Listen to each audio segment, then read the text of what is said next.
안녕하세요. 도로교통공단 대전 세종 충남지부 소통하는 교수 김세나입니다. 자, 전날 밤 술 마시고 다음날 출근길 운전 괜찮을까요? 과연 술 마시고 몇 시간 정도나 지나야 운전해도 될까요? 궁금하시죠? 자, 일단 기본적으로 우리나라는 지난 2018년에서 2019년 사이에 윤창호법으로 인해서 음주운전에 대한 처벌이 강화됐습니다. 특히나 음주운전 적발 수치 자체가 강화됐어요. 그래서 과거에 0.05%부터 적발이었는데 이제는 윤창호법으로 인해서 2019년 중순부터는 0.03%부터가 적발 기준입니다. 그러다 보니까 윤창호법 시행 이후에 그 이전보다 숙취운전으로 적발되는 사례들이 많다는 거죠.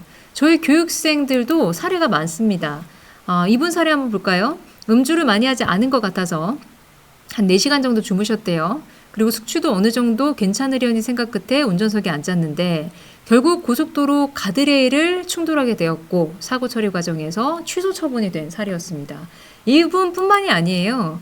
이분은 이제 다른 분은 오후 식사 중에 반주로 한 술이 길어져서 많이 마셨고 6시간 취침 후에 숙취가 다 됐을 걸로 생각해서 운전하시다가 적발되셨고 또 다른 사례는 음주 수면에 취한 후에 술이 다 깼다고 착각을 해서 운전을 했는데 접촉사고 유발하셔서 사고 처리 과정에서 적발되신 분도 있고 낮술을 먹고 시간이 많이 지나서 괜찮을 거라고 생각하셨던 분도 계시고 회식 후에 다음날 숙취가 있었지만 운전을 하셨다가 결국 적발되신 분도 계시다는 겁니다.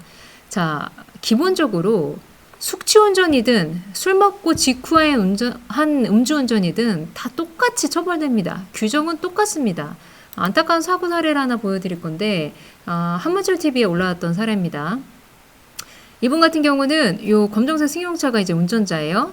전날 마셨어요. 전날 마시고 낮 2시에 운전하시는 상황이었는데 직진하시다가 신호 위반에서 좌회전한 차와 충돌하면서 사고 처리 과정에서 우리나라의 음주운전, 그러니까 우리나라의 교통사고 처리는 반드시 음주 측정이 포함되어 있습니다. 그래서 사고 처리 과정에서 음주 측정을 실시했고 결국 혈중 알코올 농도가 0.03% 정도 나왔대요. 결국 음주운전이 돼버린 거죠.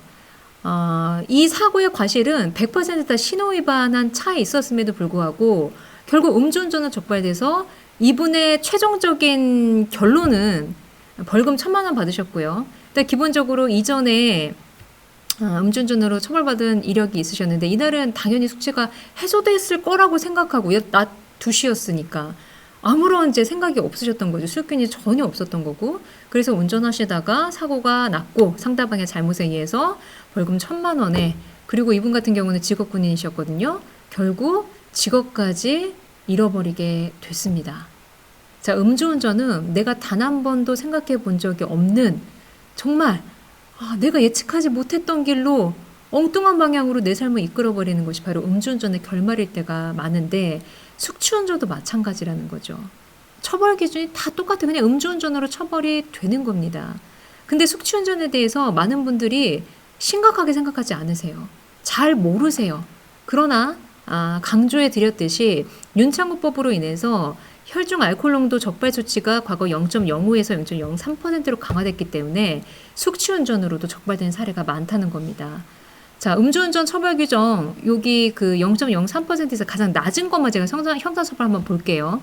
보통은 이제 숙취운전 하시면은 낮은 수치에서 적발되시는 경우 많으니까 0.03% 이상 0.08% 미만일 경우에는 100일 면허정지에 처해지고 행정처분으로는 그것도 첫 번째 적발됐을 때만 100일 면허정지지 앞에 사고 사례 같은 경우는 두 번째 음주운전으로 적발되신 사례였죠. 그 경우에는 결격기간이 2년입니다. 면허 취소되시는 거고 두 번째부터는 면허 취소되는 것도 그것도 단순 적발만 해도 면허 취소 2년이고 만약에 사고가 2번 이상 껴있었다면 결격기간이 3년짜리 면허 취소 당하는 겁니다.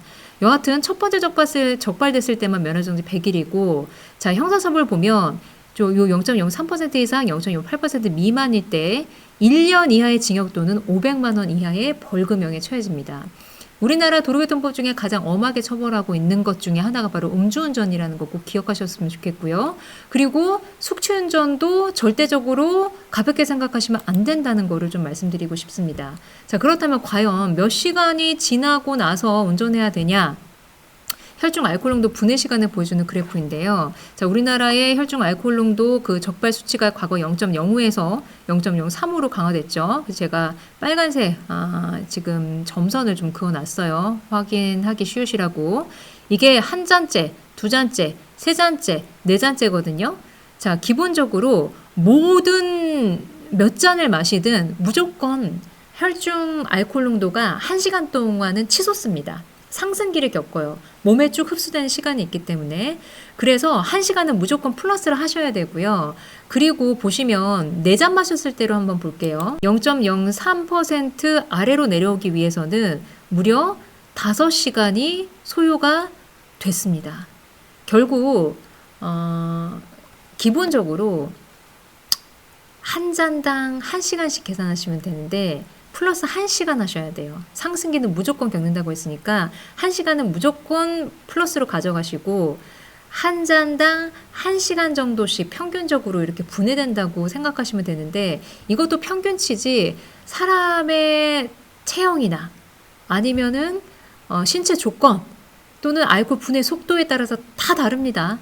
그렇기 때문에 뭐 다를 수 있지만 평균적으로는 한 잔당 1시간씩 계산하고 플러스 1시간 하시라는 건데 그렇다면 전날에 7잔 한 병 소주 한 병 마셨다고 생각을 해보면 계산 한번 해볼까요? 무조건 1시간 가져가고 그리고 한 잔당 1시간씩 분해된다고 했으니까 7시간 플러스 하는 거예요. 그럼 적어도 8시간 이후에 운전하셔야 된다는 거고 근데 뭐 한 병 갖고 끝내시는 분들 우리나라 성인들 특히 남성분들 술 많이 마시는 분들 많다 보니까 한 병으로 끝나지 않는 경우가 많죠. 한 병 반에서 2병까지 마시는 분, 2병 이상도 마시는 분들 계신데 만약 2병 마셨다고 가정하면 14잔이니까 1시간 상승기 플러스 1하고 14시간 더하면 적어도 15시간 있다가 운전하셔야 된다는 겁니다. 그래서 선생님들 만약에 다음날 운전해야 되는 상황이 있다면 아예 안 마시는 게 가장 베스트고요. 술 조절하기 힘드시잖아요. 한 번 마시기 시작하면 또는 만약에 어쩔 수 없는 상황에서 마셨다면 계산하셔서 다음날 대중교통으로 출근하시는 게 가장 안전하다고 말씀드리겠습니다. 자, 도로교통법 선생님들 저희 채널 오시면 커뮤니티 그 란이 있습니다. 거기에 글도 작성하실 수 있거든요. 거기에 선생님들 운전하시다가 궁금한 사항 있으시면 질문해 주시면 언제든지 환영합니다. 제가 반드시 답글 드릴 거고요. 그리고 많은 분들이 공감할 만한 주제에 대해서는 영상으로 제작해서 올리기도 하니까요. 많이 관심 가져주시고 참여해 주시면 감사하겠습니다. 자, 도로교통법 오늘은 여기까지 하겠습니다. 감사합니다.